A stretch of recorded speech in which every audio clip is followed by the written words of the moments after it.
Welcome once again to Commander by Danon. Today marks the start of Patreon week. We're doing all 5 Patreon-sponsored videos this week, which means we'll have a new video every day of the week. Today's video was brought to us by patron supporter Black Dragon. Black Dragon reached out to me requesting help with his Dragon deck. Black Dragon's list is powerful, but he felt it was lacking something. He wanted to focus on a go-wide strategy with dragon tokens, token doublers, and treasure tokens to help with ramp. Also, his playgroup allows one high-powered deck with proxies, so budget isn't a concern.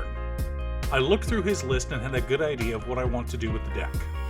Before we get started, I'd like to quickly ask you to like and subscribe. I've been very happy with the growth this channel has had so far, and I'm excited to see where we're going.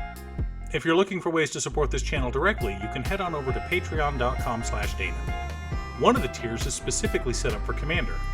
For only $25, I will build you a custom Commander deck based around your specifications, and even do a deck video on it.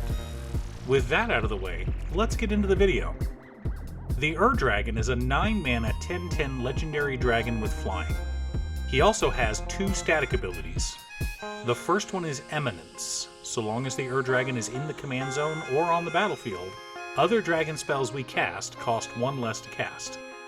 Additionally, whenever one or more dragons we control attacks, we draw that many cards, then we put a permanent card from our hand onto the battlefield.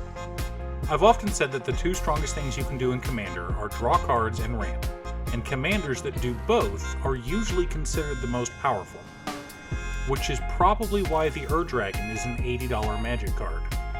Whether he's in the command zone or on the battlefield, he's a threat to be reckoned with. But 9 mana is no joke, so we'll want to go a little heavy on the ramp. Speaking of ramp, we should probably review our checklist. 50 mana sources, usually split between 37 lands and 13 pieces of ramp, but we're absolutely going heavier on this one. 10 pieces of card advantage, 8 to 10 pieces of spot removal, 2 to 3 board wipes, 2 pieces of graveyard hate, and 1 sudden I win card. Since this isn't a budget list, we're going to go all out on the lands. That being said, Black Dragon wanted to go with shocks instead of duels.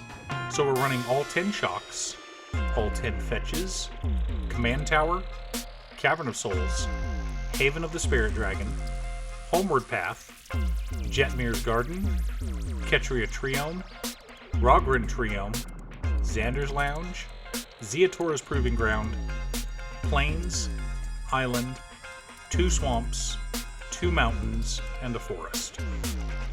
I always want to run at least one of each basic in a high-powered deck, because you never know when a Blood Moon or a Back to Basics will show up and shut you down. For ramp, we're running Soul Ring, Arcane Signet, Chromatic Lantern, Dragon's Horde, and the Great Henge as our mana rocks.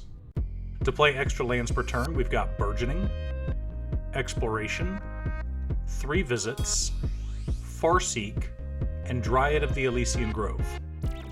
Crucible of Worlds and Ramen-Up Excavator are almost necessary if you're running a full suite of fetches. We're trying out the new Ryvaz of the Claws and Mana Dork, as well as Smothering Tithe, Goldspan Dragon, Ganex Astral Hunter, Ancient Copper Dragon, Bootlegger's Stash, and Ol Gnawbone as treasure generators. For tutors, we've got Savitri Dragon Master and Demonic Tutor. We've got a light graveyard recursion package with Patriarch's Bidding and Ancient Brass Dragon. For card draw, we've got Windfall, Phyrexian Arena, Temur Ascendancy, Rhystic Study, Garruk's Uprising, Sarkhan Fireblood, and Sarkhan Unbroken.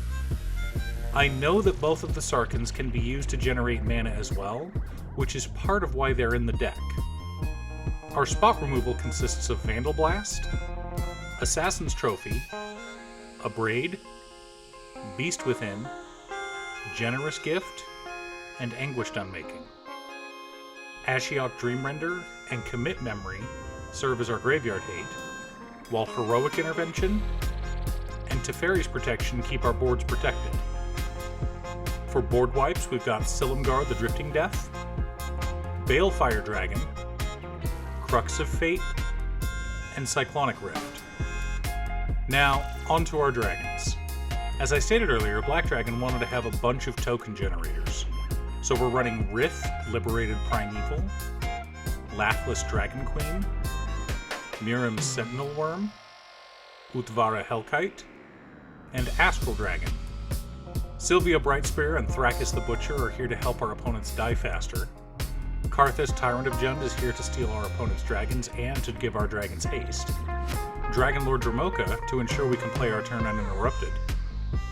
Dragon Tempest and Terror of the Peaks also help us to close out games faster. Now, all told, we have 7 cards that generate dragon tokens, plus 6 treasure generators. So token doublers make sense in this deck. So we're running Parallel Lives, Anointed Procession, and Doubling Season. Reflections of Littjara doesn't double our tokens, but it does double our dragons, as can Helm of the Host and Spark Double. Finally, a Rite of Replication, which serves as our sudden I Win card. So let's take a look at the deck and compare it to our checklist. 58 mana sources, split between 37 lands and 21 pieces of ramp. I know that's a lot, but 4 of our pieces of ramp also draw us cards, and 4 of them are also dragons, so it's fine. 14 pieces of card advantage, counting our commander. 10 pieces of interaction. 5 board wipes. A little heavy, but 2 of them are dragons. 1 sudden I Win card.